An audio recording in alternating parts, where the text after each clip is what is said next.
Welcome to the Calling the Quarters podcast. I'm your host, Dean Jones. This is Season 2, Episode 3. Today I'm speaking with author Morpheus Ravenna, who is a genderfluid sorcerer, artist, and writer who lives in the East Bay area of California.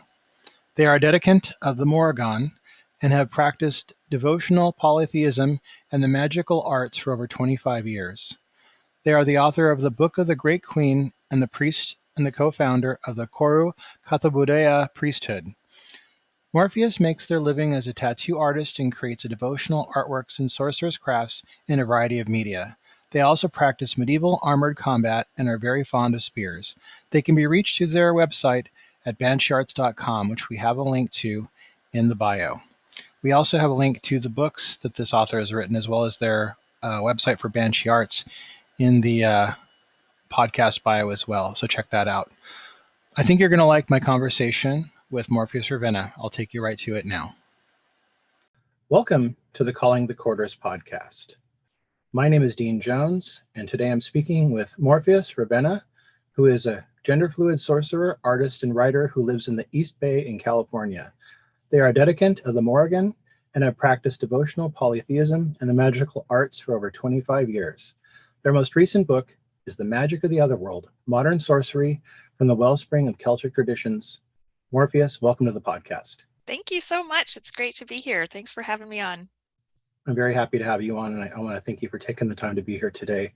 Yeah. Now, where did you grow up, and where do you live now? So I live in what's traditionally known as Huchun, and modernly known as Oakland, California. Oh, yeah. Yeah, so in the East Bay. I have lived in California pretty much all my life, most of it in the Bay Area.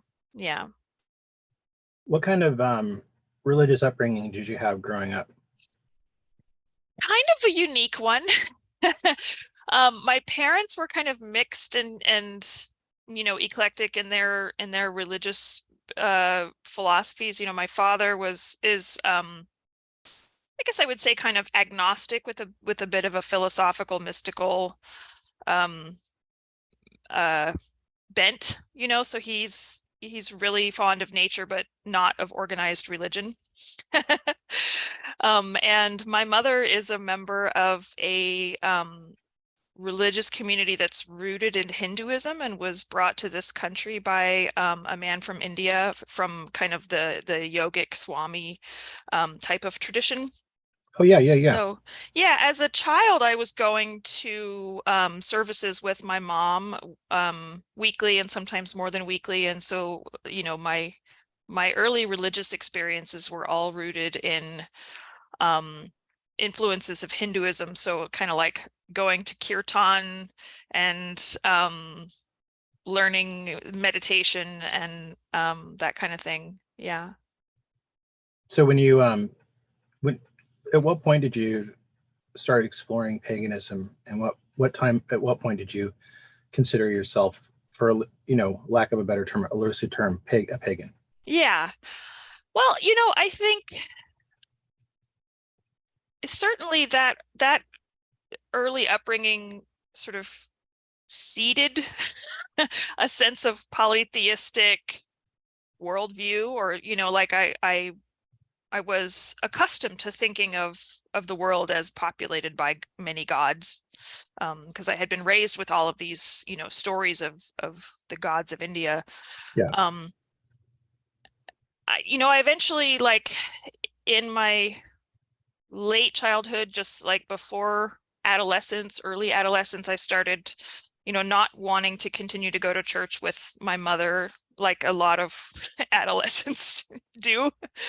And I suppose that I was just kind of exploring. I ran across a couple of witchcraft books that someone had, and I had started having kind of, I want to say, like spontaneous ecstatic experiences, like in the woods around my house, and it's sort of talking to owls and staying up at night singing to the moon on the roof, and just like I was finding myself like sort of having these spontaneous experiences of connecting with presences that seemed to be around me where we lived in the Santa Cruz Mountains. And yeah, somebody I knew as a teenager had like some witchcraft books in their house, and I sort of latched onto that and felt that something that I was seeing there fit the experiences I was having of, kind of connecting with these powers around me. Yeah, so that led me kind of down that path of looking into that, and seeking out more to learn about that. I ended up working at a little pagan metaphysical shop and started to take, witchcraft classes and stuff like that. And yeah, so that's kind of how that evolved for me. So how about right now, your practice in your life is very much entwined with the stories and the history of the Celts. Mm-hmm. When did that come for you? That came a little later. It came sort of by way of my witchcraft learning and training. So, I took a couple of classes, and then I met with a woman who would end up becoming one of my teachers in the fairy tradition, Linnea. And she introduced me to the rest of her coven, and I ended up joining that coven and studying and initiating through them in the fairy tradition. And that particular coven had a strong connection with the Morrigan, who is an Irish goddess that I now serve. And for that coven, it was sort of embedded in their whole practice of witchcraft. There were definitely some Celtic influences, Welsh especially, but also Irish influences in how they put together their witchcraft. And so I started having experiences in ritual with the Morrigan. And those experiences really kind of took a hold of me, and that relationship really started to bloom. And so it really, like, becoming somebody who thinks of myself now as a Celtic polytheist and as, kind of my main religious descriptor, it definitely began with the Morrigan. Did the fairy tradition training prepare you for the priesthood in any way? I definitely feel like some of the tools and practices and disciplines have been very helpful to me. I would say, there are tools from it that continue to be really central in my work and my life, like the knowledge of how to align and center yourself, and how to be in conversation with your different parts of your emotional and spiritual anatomy. That's really crucial knowledge that has served me, throughout my life. Core elements of how to build a ritual practice, how to build a devotional relationship, all those things were tools that I am thankful to kind of have given to me in my early witchcraft training. When in your life did the Morrigan come to you? Well, so like I said, it started in as part of the practices of that fairy witchcraft coven that I was in. Yeah. So we had seasonal rituals in which the Morrigan would be invoked. And so we had, kind of recurring practices of connecting with her. And at first, I felt really conflicted about her. Yeah. It's like, this seems, I was given like an academic dissertation to read just to learn more about her, so that I was learning some of the background. And this is a dissertation a lot of people have read, called War Goddess by Angelique Guillemovich Epstein. And it just kind of goes into the Irish literature and historical background and myths that, that the Morrigan is expressed through historically. And reading that, I was at first sort of conflicted, like, this just seemed like a very violent goddess. What am I doing? And so I started really delving into a lot of devotional conversations with the Morrigan to try to understand her and to understand what role she could play in my life and how to kind of navigate those conflicting feelings about the violence that occurs in her myth tradition.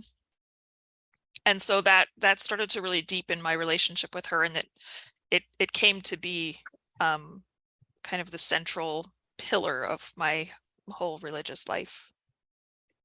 I was going to say, was this kind of a gradual thing over time, or did this kind of just suddenly? Yeah, over a period of a few years. Yeah. So, why do you think you were chosen in that regard? Like, what do you think? How did this come to be?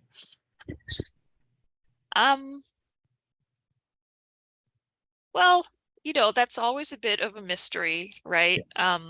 I definitely felt called to the craft, and I felt called to that coven. I also have noticed that the Morrigan has a tendency to sort of cast her eye on people. So it may be that she had her eye on me in some sense. Okay. Yeah, it's, there are mysteries there. We don't always know. Yeah, that's a good point. I mean, yeah, that's, I think, the work of a lifetime is to unravel these mysteries. Yeah. What do you think? What can you tell us about the goddess, the Morrigan, and what do you think our misconceptions are that people have? I mean, there's a lot of stuff written, of course, but there's, there's better works than others as far as this goes. And, what do you think that, what would you like to tell us? And what do you think we should know? And what misconceptions do you think we have? Yeah. Yeah, there's so much. She's a complex goddess. People sometimes struggle to sort of contextualize her and understand her because, the Irish gods tend not to be like easy to define gods of certain functions. Like, she's often glibly referred to as a war goddess, and I will often say that myself. But that is greatly simplifying who and what she is. She has, like, her primary role is, in a lot of the stories she appears in, is as a poetess and in the giving of prophecy, although she also does, stir up conflict and kind of guide events. So she is a lot more than just a war goddess. That's one thing that I always feel really called to emphasize. One of the deepest pieces for me of the tradition that she arises in is her poetry. So there are a bunch of poems contained in these medieval Irish stories that are spoken by her. They're obviously were written down by people, but they're composed so as to be her poetry, and they're just really beautiful. I'm obsessed with her poetry. So that's one piece of her that I feel like sometimes can get overlooked in thinking of her as a war goddess. Right. I guess there's a lot of misconceptions. One of them is that you'll sometimes see people talk about her as a goddess of sex. And I think that's also a misunderstanding. Like, the early Irish tales, many of them are quite frank about sex, and so sex appears in them. But her role is not really about sex, and the way she wields her power in the world in these stories is not about sex.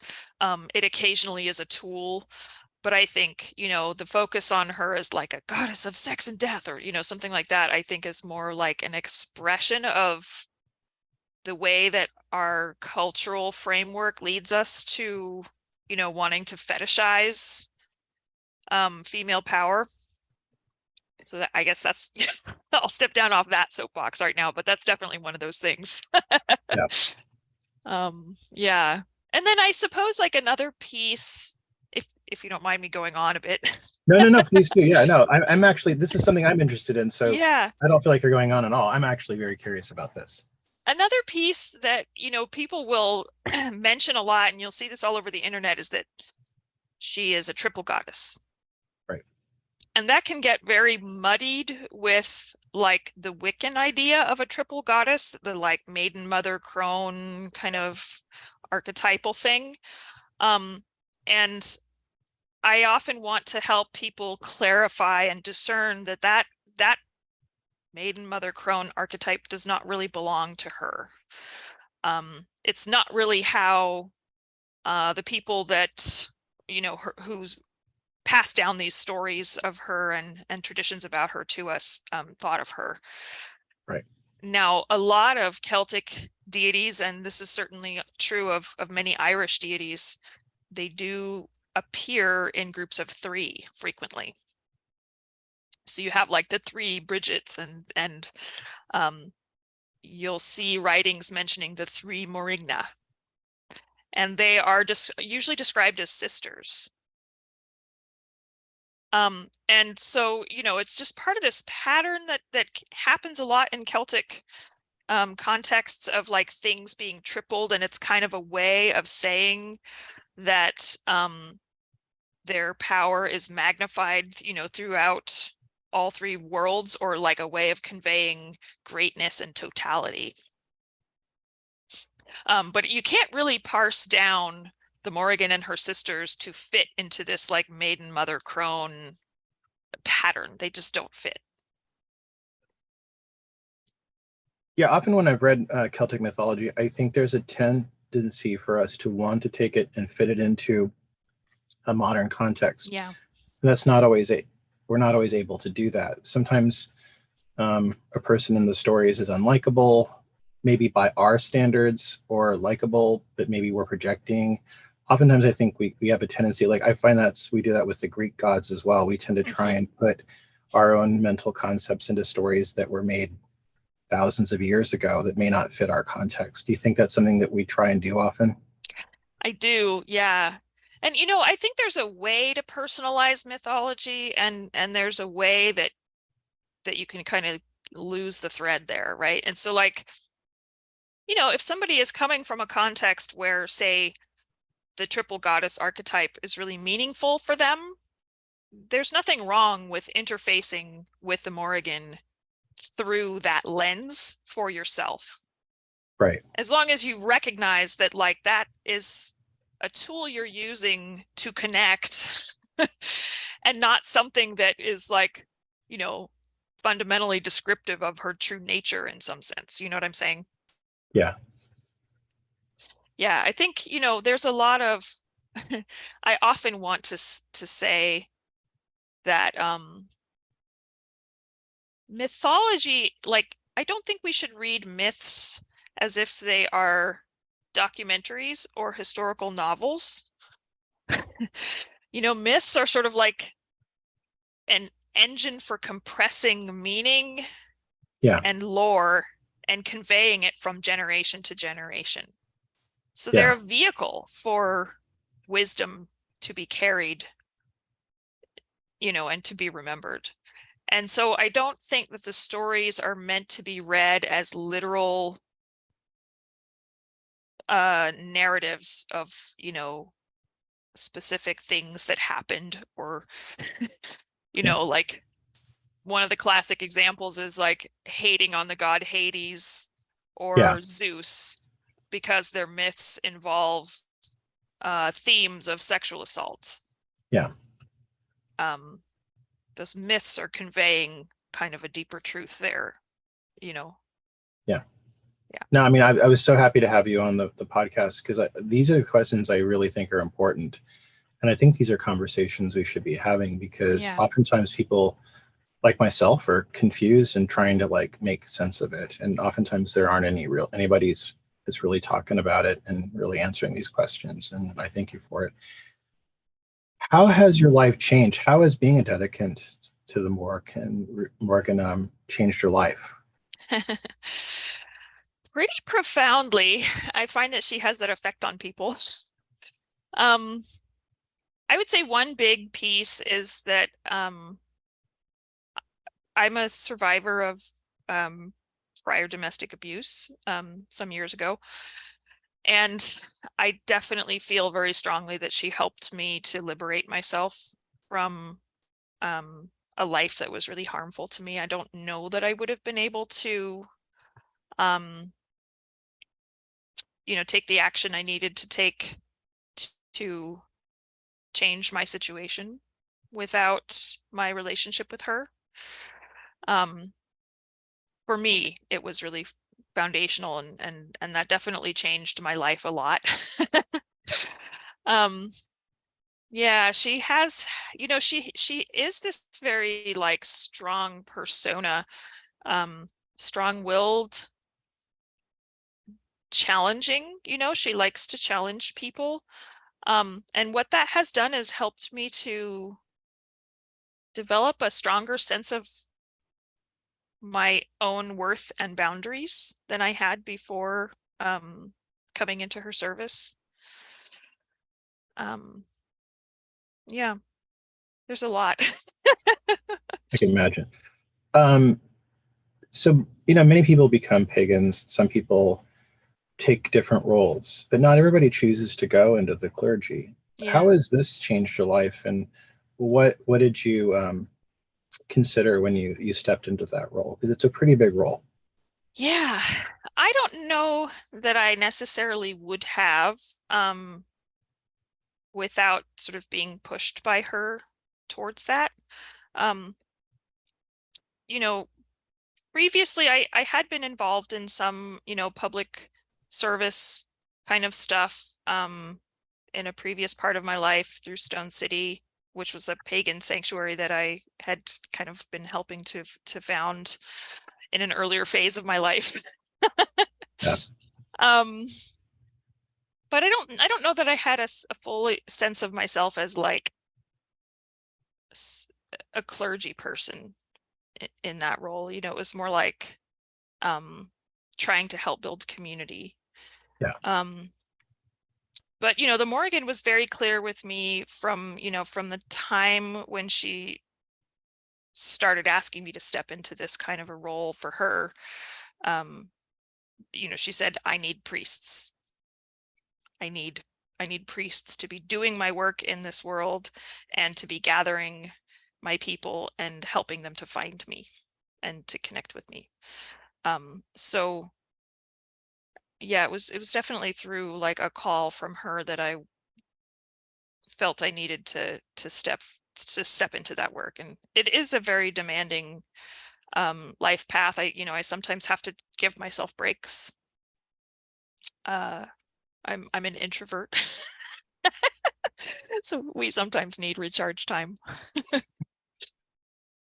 Now, you also work with the practice of armed combat.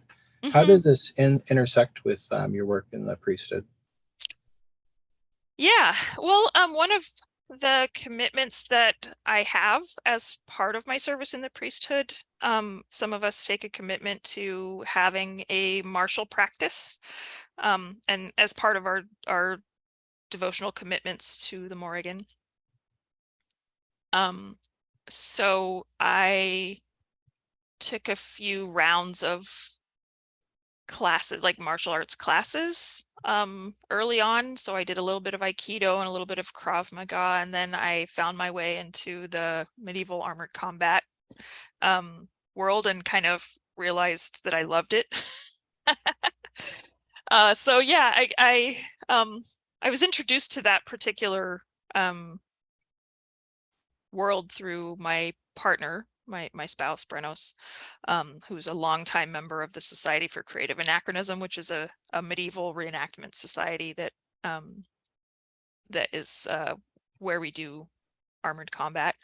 I'm not able to be as active with it as I was for a few years there because of health stuff, but I do try to still get in armor every now and then and kind of keep my connection to the practice.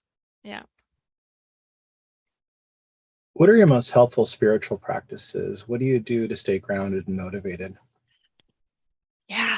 I would say the two things that are like the most frequent daily tools that really help me on a day-to-day basis are cleansing practices and spiritual alignment, which I do through a form of 3 cauldrons meditation. It's a meditation practice that is rooted in one of the early Irish poetic texts that talks about how we have 3 cauldrons in the body. So we sort of conceptualize them as like the cauldrons of like the hips and the chest and the head. And you know, they're centers of life force and spiritual anatomy in the body. Yeah. And so by connecting with them, like the sort of really basic quick practice is to do a series of 3 breaths, one into each of them, to kind of align yourself. But I also have deeper meditations that I will do that, you know, delve, you know, kind of more fully into working with those 3 cauldrons. And so that's a practice that it aligns really closely with something that we do in the fairy tradition as well, which I think is probably loosely based on the same original source. Yeah. So that's a practice that I've been doing some form of for kind of my whole adult life, and it's can be very simple and quick, but is very potent at kind of bringing you back to your center, helping you be in alignment with yourself, and you know, ready to kind of deal with things in a clearer way. You founded a priesthood called Koro Kathabadua. Can you talk a little bit about that and when it was founded and what it's been like since you've founded it, some of your principles and what you do? Yeah, I co-founded it starting in 2012. So it's been a little over 10, 11 years Wow. that priesthood's been around.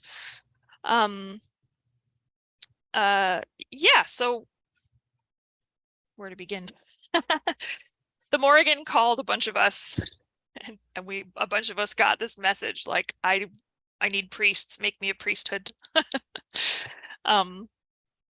So yeah, we've been dedicating a lot of our time over those years to trying to build a structure that will allow us to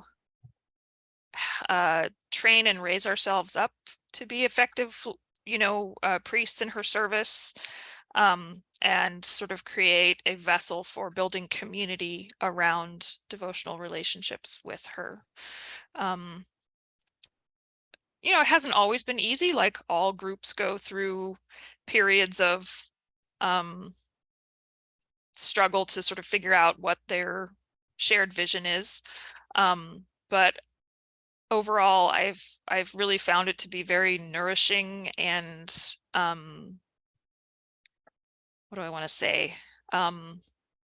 It's allowed me to have a really strong group of peers that I can turn to help me learn, to, you know, engage in shared work together that becomes much bigger than what any of us could do alone. It's super helpful to have people to reflect ideas back at you, to help you see what you would be missing otherwise. I just think that that you can't really overstate how important it is to have peers who you know, will challenge you, will support you, will help you, you know, learn to be more effective. Yeah. I mean, 10 years on, that's amazing. How do you feel? I mean, being able to see that this has been going on for 10 years and, you know, the growth that you've had, and I imagine it's been an amazing learning experience. What has this been like for you? It has. Yeah, I'm really proud that we've gotten as far as we have 10 years on. I am personally not serving as an officer anymore because I did that for a number of years and then got really tired. And Yeah. so one of the things that I'm really enjoying now is that as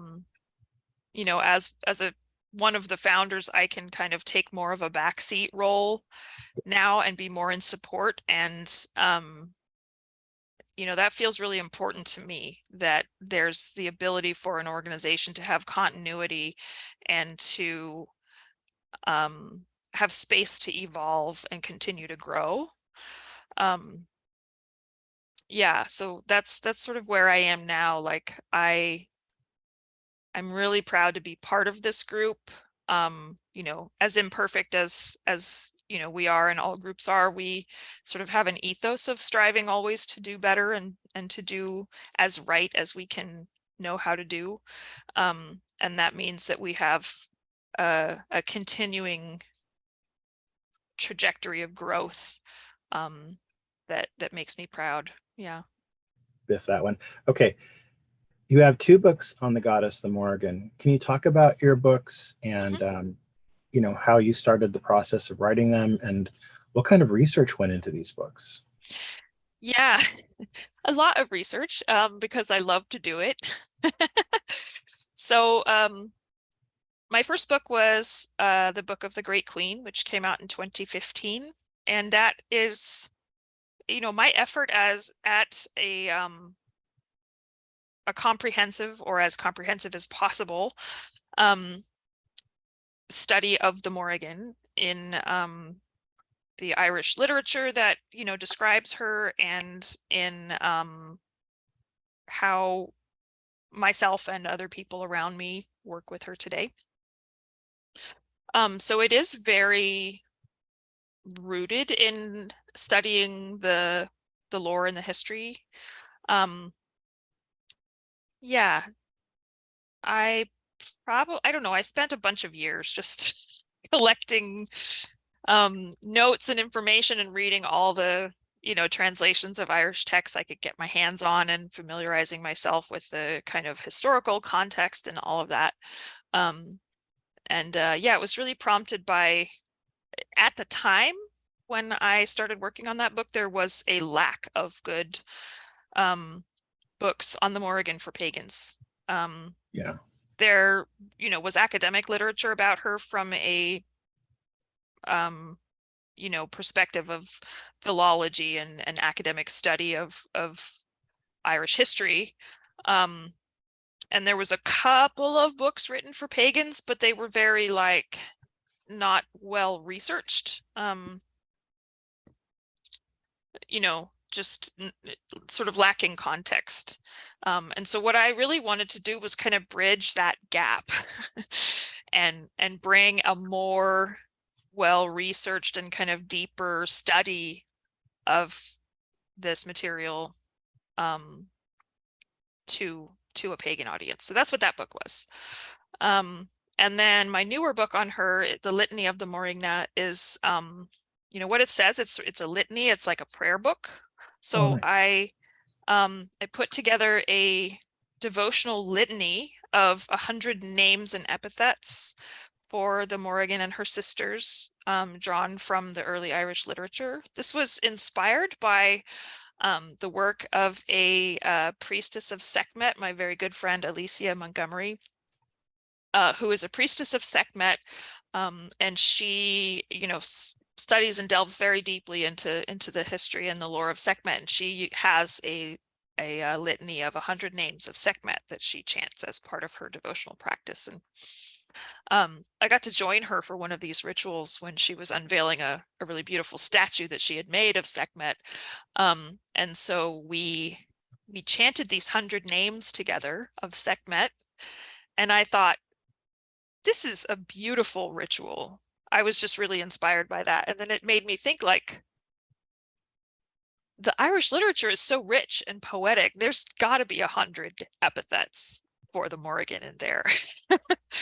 And so I just got inspired to create a similar liturgy for the Morrigan and her sisters. And so I did that, and then I put together this little chapbook that is, it presents the litany of 100 names, and then it presents like a little page or so of background information for each of the names and epithets. Like, what do they mean? What is the, Irish phrase they came from? What does it tell us about her and about these stories? What were some of the challenges that you had faced as an independent scholar writing these books? Yeah, well, I'm not fluent in Irish, and certainly not in Old Irish, which some of the, a lot of these texts that come out of medieval Ireland, some of them are in Old Irish, some of them are in Middle Irish, and some of them are in like early modern Irish, but more of them are in the older language. And I had to get familiar enough with how the language works to be able to, find things in the original Irish text. Even if I can't translate the whole text, I can find things and like, research individual words and phrases. So I did have to spend a lot of time kind of contextualizing all this for myself as an independent scholar. And yeah, and then, sometimes leaning on friends that have access to university journal databases and stuff to help get me copies of papers. Oh, yeah. That's a good friend to have. Yeah. Yeah.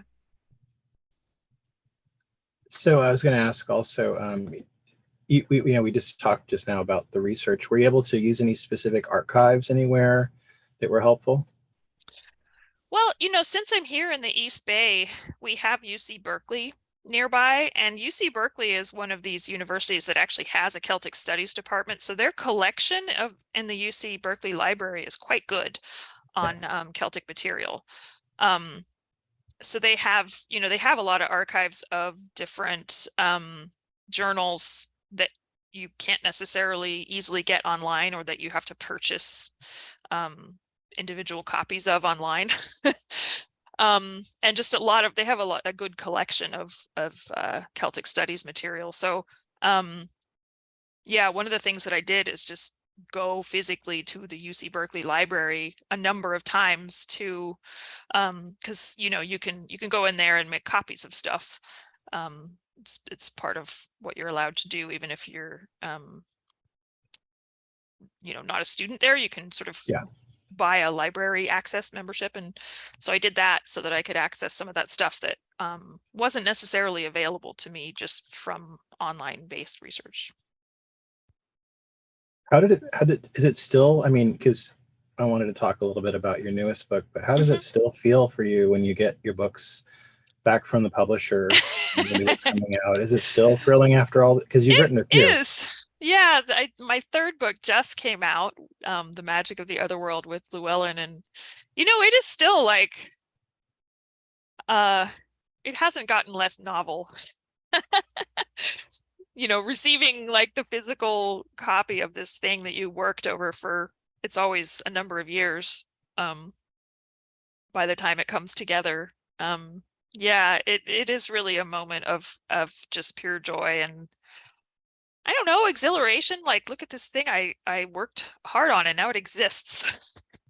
About and of course there's word, like vulnerability to it too, because that means it's going to, like, people are going to see it.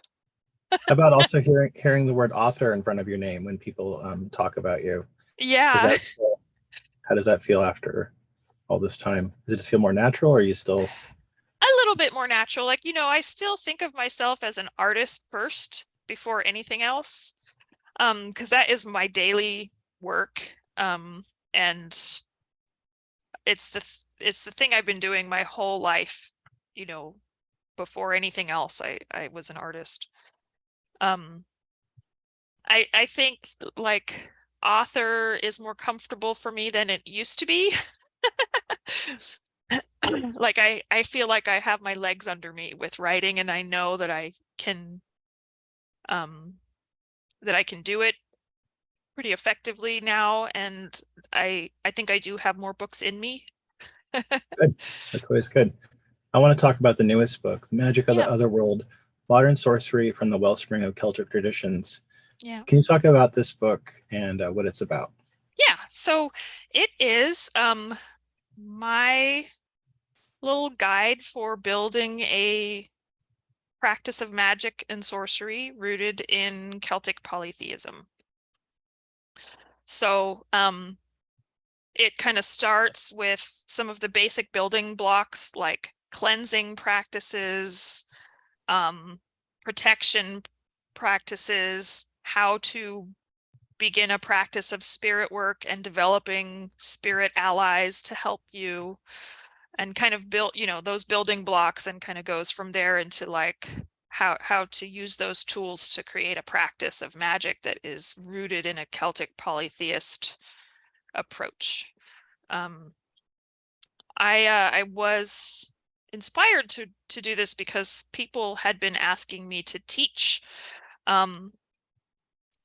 There's a little bit of magical stuff in the Book of the Great Queen in one of the chapters. It's like, as part of building a devotional practice, these things might come up or be of interest because, the Morrígan has a connection to sorcery. And so there's like just a little bit of stuff in there. And every time I would be talking about that book, the question I would get is like, are you going to do more of this? Are you going to expand on this chapter? Because I think that like there has been a big hunger out there for materials to help people build a magical practice to go alongside and fit with a Celtic based spiritual practice. So I kept getting asked for that, and so I started, I sat down and sort of started developing like, what do I know, what could I share? And initially it was a series of workshops, because I was like, well, I don't want to teach the heavy intense stuff like, how to curse people or do war magic or whatever. I don't want to teach that without teaching the basics and make sure people have the tools at least to do this stuff safely. So initially I was sharing that material as a workshop series, and then I realized that those workshops really composed the chapters of a book. I also want to ask you about your business, Banshee Arts. Now, how long have you been? Well, actually, let me back up a little bit. I'll edit that part out too. I want to talk about your business, Banshee Arts, that is a tattoo business where you do tattoo work. But I don't want to just. I think it's a little bit more than that, right? So Yeah. I want to let you talk about it in your terms. Yeah. Well, so I'm an artist and a tattoo artist. So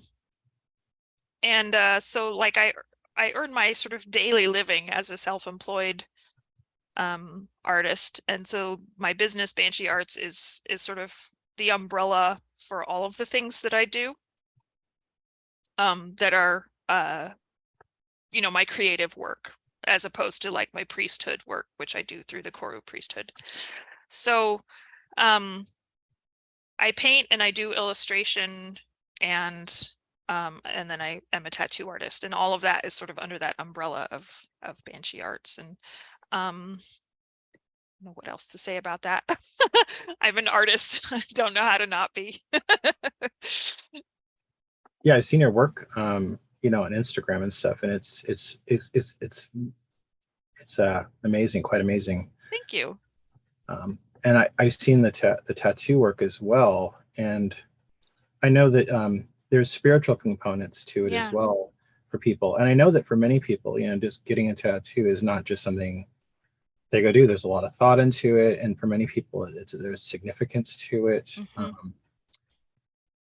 What is some of the feedback you've gotten from the people that you've done work on, and how it's kind of changed or transformed their lives? Yeah, well, for sure, spiritual tattooing is what drew me into it. The inspiration to become a tattoo artist actually came from hearing so many people in my life talk about how they were struggling to find a tattoo artist that they felt understood or could connect with and support the spiritual component of the tattoo that they wanted to get. After, you know, hearing people talk about this any number of times, it sort of hit me like, oh, duh, I should be doing that. I'm an artist and a ritualist. I can put those things together, you know? Yeah, and I love it. It's very, very fulfilling to me. It's one of those things where like I just am really grateful to have this as my work. You know, it's really powerful because it's not just about the art. It's you're making art part of someone's body. Yeah. And you're helping them make their body into art in a new way. And so it's very intimate and embodied, and it can really help shift how people feel in their skin, which is very powerful, you know? Like it can be really healing and it can be really empowering and transformative. You know, it can be casual, like sometimes people just get a tattoo just because they like an image and it isn't as transformative, but it can be really transformative. And that's sort of what I live for, you know, like those are those moments that really remind you why you're doing what you're doing. Tomorrow is Lunasa. Yeah. What are you going to do to celebrate Lunasa tomorrow? Yeah. So for me, I often associate Lunasa with Macha and Lu. Those are, you know, two gods who I celebrate at this time. You know, just part of like the devotional calendar that I'm accustomed to following. So I will usually do offerings to the two of them, giving thanks. You know, it is a time of harvest, even though we are not necessarily all directly involved in farming or food production. It's still like that part of the cycle. And I always think that it's important to take these seasonal times to reconnect. So it's a good time for me to do extra rounds of offerings and cleansing and purification and protection, and just sort of like resetting your household spiritually. I like that. Yeah. So what's next for you? What's next for me? Well, in terms of like the projects that I'm working on, is that what you mean? Yeah. Yeah. So I have two things I'm doing right now. The next book that I'm working on is going to be on spiritual and ritual tattooing, which I'm excited about. Yeah. Yeah, I'm, you know, it's a subject I'm really passionate about, and I know like I think there'll be interest in it, or at least, you know, I need to write about it. I think it'll be very well received, and it'll Yeah. be a first. So that's wonderful. I think Yeah. Yeah. So that's my next writing project that I'm kind of still in research mode about. Like, you know, I have sort of outlined some of the things that I want to share, but I'm also doing a lot of like looking at the history of tattoo traditions in different parts of the world, including Europe, where like we tend to think we didn't have any, but we did. Yeah. Yeah, so that is a project I'm working on that I'm really excited about. And then I also have a collaborative project with my friend Izzy Swanson, who's another member of the Koru priesthood, and also another Morrigan group called the Order of the Crows. And he and I are working on a oracle deck. Oh, wow. That is, I'll be doing the illustrations on the cards, and he's doing more of the writing for the, you know, interpretive, like the guidebook part.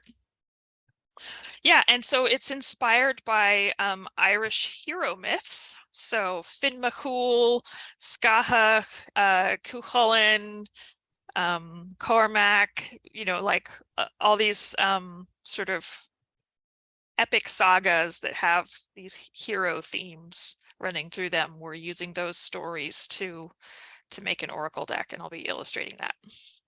That sounds wonderful. That's a lot of artwork. That Yeah, sounds 60 very daunting. 60 paintings for the cards, and then, you know, whatever's going on the back of them and all that. Is that difficult to do? Because it would seem like, for me, as somebody who's done art, that you would be thinking about the image and then it would be reduced. Yeah. So you'd have to consider that almost in some ways be like being a cartoonist, because all cartoonists they have to do the work so that you can read it and see it, but then it's all shrunk down. Yeah, it's definitely like art that has to be created for a specific format. Yeah. So yeah, I've done all of the sketches in a digital format on a tablet. Oh, wow. And I use a little template so that I know that I'm drawing to the right scale and proportion to fit on a card. Yeah. It's very cool. Yeah. I want to thank you for being here, Morpheus. I really enjoyed getting a chance to talk to you. And I want to mention to everybody that your book, The Magic of the Otherworld, Modern Sorcery from the Wellspring of Celtic Traditions, is out now. And we have a link to it in the bio. You can purchase it online. Awesome. Well, thank you so much for having me. It's been really fun to talk with you. That was my conversation with Morpheus Ravenna. I hope you all enjoyed that conversation. You can go to the link in the bio and purchase this author's books online, or you can get it at all better bookstores. I hope that you're all having a wonderful Lammas season, and until next time, may you have a blessed week.